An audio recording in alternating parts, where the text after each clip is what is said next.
un thème revient souvent dans l'actualité. Countries are racing to secure access to energy, critical metals and minerals, nickel, copper, rare earth elements, and other critical metals and minerals. Copper and other critical minerals produced here. Critical minerals. Les annonces se multiplient pour développer cette industrie en Colombie-Britannique. On promet des permis d'exploration minière en moins de 140 jours et aussi la province a signé un protocole d'entente avec d'autres gouvernements de l'Ouest et des territoires pour faire du Canada un chef de file dans le domaine. Mais pourquoi ça suscite autant d'engouement? Il faut blâmer la Chine. Parce que la Chine est la puissance économique mondiale qui a utilisé l'approvisionnement en certaines substances minérales comme un outil de géopolitique. Donc, ça a pris la forme, par exemple, de restrictions sur l'exportation des terres rares. Et cette tension sur la scène internationale, ça renvoie au discours de Mark Carney à Davos.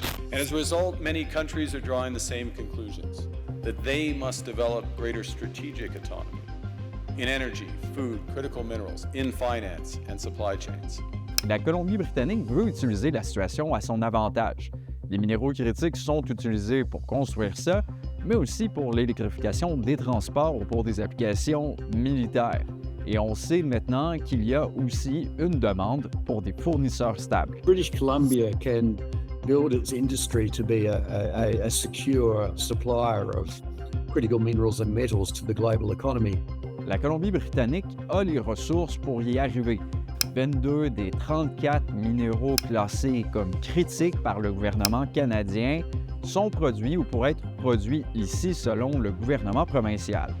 Mais si les ressources sont présentes, c'est le financement qui fait défaut. On a besoin de former des partenariats avec des comme j'ai dit, avec des pays comme le Japon, la Corée du Sud, les États-Unis, les pays à travers l'Europe, parce qu'eux autres peuvent amener le financement pour être capable de développer la prochaine génération de mines ici.